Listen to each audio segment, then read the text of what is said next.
This is Mitch, and welcome to the Real Estate Investor Summit podcast. My good friend Brandon Gaunce has traveled all the way from Houston. It's like my second day of having my new audio video recording studio that I'm going to start using to bring you the Real Estate Investor Summit podcast. We'll still have the audio only, but now we'll have audio visual, and we'll also be doing Facebook as often as we can. So you drove about 3 hours to get here. How was the trip? It was good. Very nice. Took the scenic route. All right, this is Brandon Gaunce. Tell him how we met. It's a crazy story. Worked for corporate America, and long story short, they decided to eliminate my position, and it was I was given a notice for that, and I ended up going to a seminar that Mitch was speaking, and we ended up chatting a little bit, and I became one of his students. And after my job was eliminated, I took on a part-time job, coupled that with buying a couple houses my first year, and by the second year I had replaced my corporate income, and now I do real estate full-time. So tell me, fourth year. Tell me, how much were you making at your corporate job? $70,000 plus bonuses. Yeah, and so you replaced that by the second year? Yeah, by year two. Okay, and then you're going on your third year now, right? This is year four. This is year four. Full time. Okay, so what happened in year three? Year three, I did 47 properties. Okay, Bought and so sold 47. that pushed you way over. Way over. How far over, you think? That was the first time I actually sat down with a banker and did a net worth deal and all that stuff. I didn't even know how to do all that. He coached me through it, and I think at that point I had a net worth of right at $750,000, 680. So from net worth, pretty much 100 grand, 100 grand or whatever. Yeah. To three quarters of a million, 750,000. Yes. From 100 to 200,000, 750,000 in about 3 years. What did you make in your third year? If you replace your corporate year job two, which was about 75, where are you at in year three? I think the third year was a little over 300. A little over 300 grand. So this is your fourth year. What do you think you're going to make in your fourth year? Probably $500,000 or more. $500,000 or more with no luck. So it's not whether it works or not, guys. It works. It's just whether you want to work it. Because I know you to be a pretty ball-busting worker. I mean, you take it real serious, right? Oh, yeah, absolutely. Of course, that fear will go a long ways to that, right? Yes, fear will go a long way, and knowing that I have to feed my family and take care of all that good stuff, yes. But you're not doing this in the inner city. No, I do it in rural areas, primarily. Yep, and I actually told him that he'd probably have to go to the bigger city to get enough deals. And I was completely wrong on that. You've managed to buy... You said you within like 2 or 3 miles of your house, you've made how much? Probably, I would say close to $200,000. On houses within 2 or 3 miles from you. And that doesn't count the properties that I've owner financed in those areas, because those owner finance, the profit, if Yes. those notes pay off, is going to be tremendous. Yeah, so you're buying all this really pretty stuff, aren't you? No, not pretty at all. Most of it's vacant, dilapidated, just properties that people have neglected and no longer want, essentially. Yeah, they're not all houses either, are they? No, I do mobile homes, land with without any improvements, land with some improvements, mobile homes where there's nothing left but the frame, things of that nature. Yeah. There's trash. I mean, there's a lot of trash out there, but there's a lot of cash for that trash, isn't there? Absolutely, So absolutely. I was talking to the guy who produces these podcasts. He's a Stephen Westner of Predictive ROI, and he took a little tour after helping me set this up, and I went and showed him some of the places that I'd bought in these mobile home parks and these rural places, and he was pretty amazed at the caliber of stuff that you and me make our living off of. People seem to romanticize this business. It's not really all that romantic, is it? No, no. You've ever walked in some houses where you had a bunch of fleas all over you? Oh, yes. And your wife thinks that you're just, you don't do anything all day. Yeah. Yeah. Yeah, absolutely. Tell her, say, let's go look at a house and take her to that one with the fleas in it. Yeah. Yeah. Absolutely. Yeah. She doesn't like seeing those. You ever bought any houses with den animals in them? No, I hadn't had that yet. Oh, yeah? Well, other than you haven't lived. Raccoons and... That's what I meant. Oh, yeah. I was thinking domestic animals. No. Just wild animals. Or stinks like hell inside Yeah, that. absolutely. Yeah. Snakes hanging from the ceiling. Tell us about your last rinky-dink mobile home deal.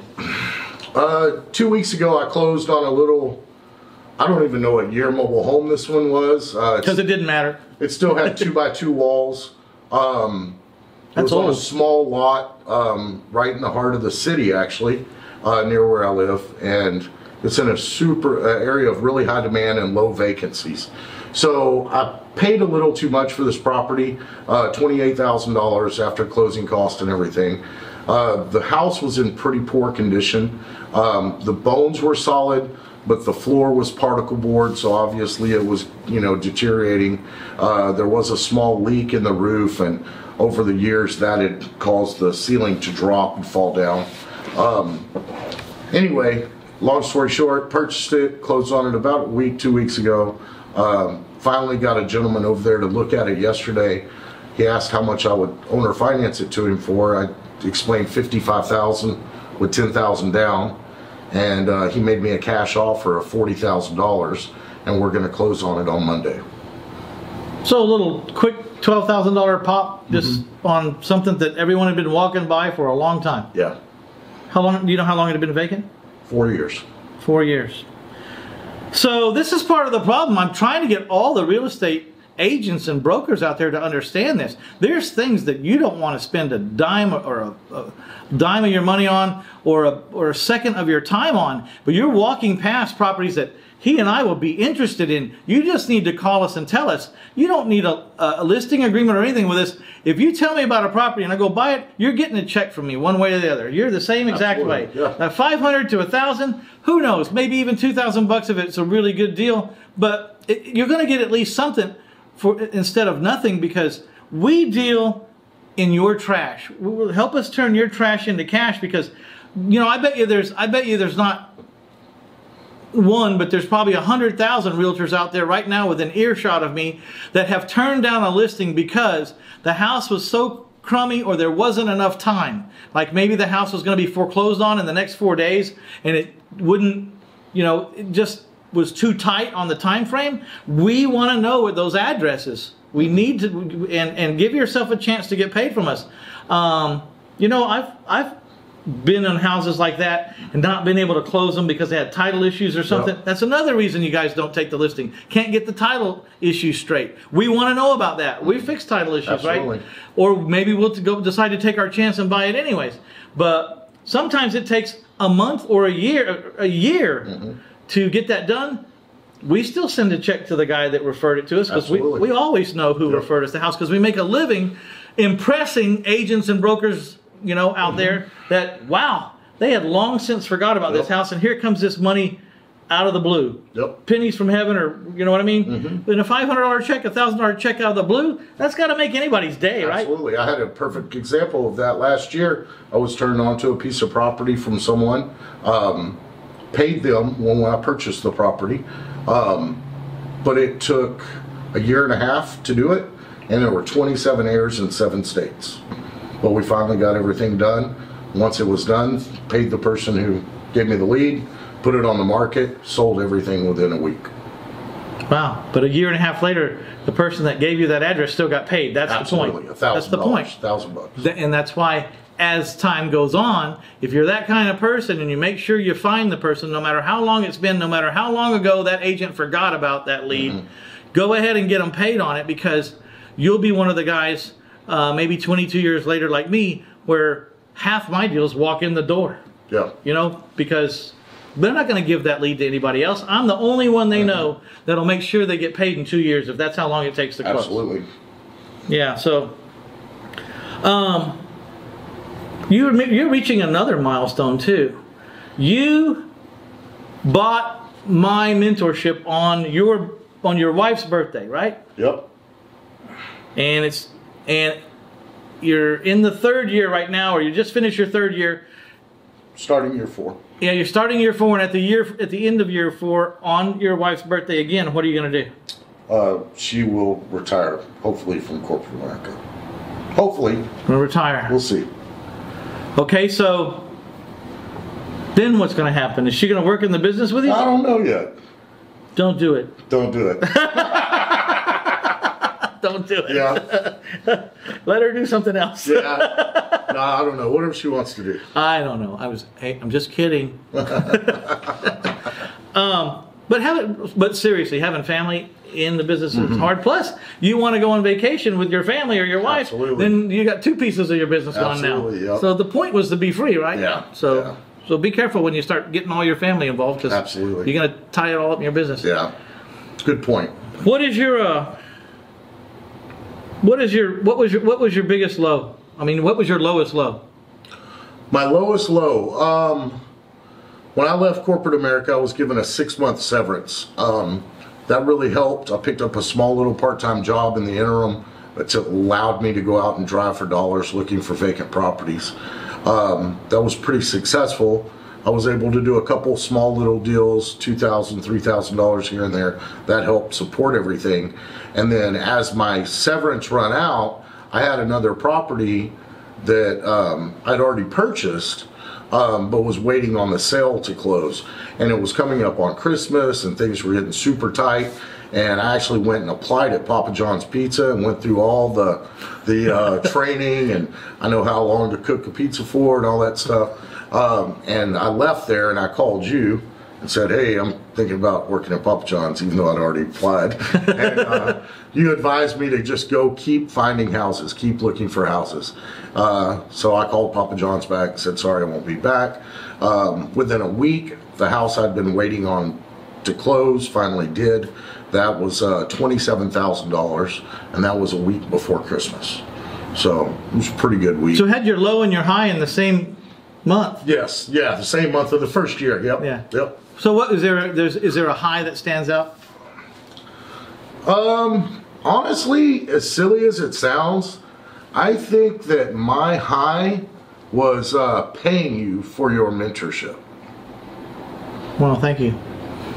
I don't do this as a general rule, but this guy reached out and got my heartstrings, so I knew he had his back up against the wall, and I wanted to do a little test. I wanted to see if I could take a guy that had absolutely no experience and get him to overcome the loss of a $75,000 a year job. And so I didn't take his money because I wasn't sure how it was going to work out with him. I mean, I'm never really sure, but this was even worse because he didn't have any experience really. Mm-hmm. And for whatever reason, I decided to take that challenge. And how long was it before you came in? Because you kept trying to pay me little pieces. I said, you're not there yet. You're not there yet. You're not on top. You need this to live. Keep living. You haven't made it yet. I paid you on that $27,000 profit property. So that was May till December. So however long that took. Okay. So about 8 months. 8 months? Yeah. Yeah, 8 months. So, and today you're on pace to make over $500,000. Mm-hmm. You don't owe any. You've paid down your debt a lot too. Yes. You don't. Do you owe anybody anything? Yeah, a little bit, but not a lot. I'm going to focus on getting rid of all that stuff this year too. Yeah, he's done really good about keeping his overhead down. Even though, I mean, his overhead was low when he started because that was one of the requirements. I said you're going to have to get your overhead down because you're going to be able to have to tread some water here for a little while. Yes. But then he's done really good that when he made a bunch of money, he didn't go out and get crazy or stupid. So I'll just go buy a new pair of flip-flops. Yeah. Oh, and by the way, this guy's really dressed up. You can't see him stand up. He's in shorts and flip-flops. And that's over there. Oh, over. That's good. That's good enough. Anyway, sit back down. He's in shorts and flip-flops, and he really wanted to impress me, so he put on a shirt with a collar for the first time. I've never really seen him in a shirt with a collar. This guy, this is how he buys houses. I went to lunch with a banker one time that he wanted me to meet in his part of the country, and I was in town, and he wanted me to meet with his banker, and I went and met with him, and he showed up in flip-flops and shorts and a t-shirt, you know, meeting the, well, what was he, the president of the bank, wasn't he? Vice president of the bank. So I guess what I'm trying to say is it's not about all that. It's about being able to find numbers, put numbers together, find the right people, and talk to these people in a fashion that makes sense and that every now and then they'll come around and see it your way, and you'll do a deal with somebody. How many deals do you have to make offers on before you get one that you close on? You know, I don't know that number specifically. I think my deal more is how many phone numbers do I have to call to get in contact with someone. I think my closing rate's pretty high. I would say 80% once I've contacted them. Now, I may have to call 100 people to get 20 people to answer the phone, or 2 people to answer the phone. Okay, so did you hear that? He's calling 100 people to get to 2 of the owners that actually answer the phone, and then he has about an 80% closing rate, maybe. So it's about the numbers, man. You got to put up the numbers. These deals don't walk in your door. You got to go dig them up. Yep. So I spent many nights, you know, just on the phone, calling. So no success. you use skip trace systems, right? Yes, absolutely. And they're not created equal, are they? No, they're not. So, yeah. And so it's a lot of phone calling to numbers that don't even matter, right? It's a lot of. How many? I asked this before already. I like to ask people this. How many people are upset with you when you get a hold of them? Sometimes I've had them hang up on me and tell me never to call them again. That was putting it nicely. Yeah, that's nicely. So, but what I do is I follow it up with a very personal, nice letter and explain why I'm calling. That way it can try to help take their emotion out of that. What are you doing? How'd you find me type thing. I think that's one of the reasons why your closing ratio is so high, is because he doesn't quit, but he, like if they got mad at him and hung up, you like really write a handwritten letter to them to get back to try to re-engage and open the door again. To say, I'm not like everybody else. I took my time to write a handwritten letter. I mean, how long is it? A paragraph, 2? Half a page? Paragraph? Not much. Yeah, I mean, it's not a lot, but they look at it like the world, right? Here it comes in a handwritten envelope, handwritten to open, clearly not printed. Absolutely. Someone took the time to write me. And then you're talking, it's not generic, because when you have printed letters, they're generic. Yes. And people can see through that to a degree. Yes. When you do a handwritten, you're talking about very personal issues that, like, this isn't like our phone conversation. Yeah, this isn't generic. This is a personal letter. Absolutely. Yeah. And you know, this year so far, I've closed on 3 properties that I have been working with the owners for over 2 years. Just staying in touch. Staying in communication. You know, and there was different reasons why they didn't want to sell. You know, one had emotional ties still to the property and wasn't ready, but I kept following up, you know, text message, you know, letter. Kid gloves though too, right? Yeah, very soft. Yes, and then finally they called and said, hey, I'm ready.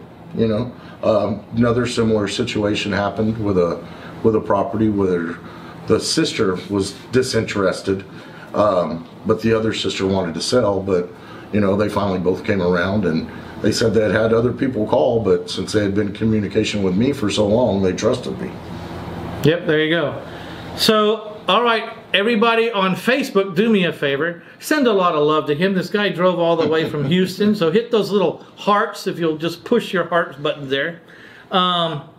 Again, you just have to like me. You don't have to love me, but if you'd like me a couple of times on that blue button over there, I like that. And please share this with your friends. If you want the first 100 pages of my book, My Life in 1,000 Houses, Failing Forward to Financial Freedom, just go to 1000houses.com. That's 1000houses.com, and click on Free Stuff tab. There's a whole bunch of free stuff there you can get. You read my book, the first book, Absolutely. right? All 3. All 3, but in the beginning when you were trying to figure out what to do, that book had an impact on you, didn't it? Yes, absolutely, absolutely. Yeah, that's.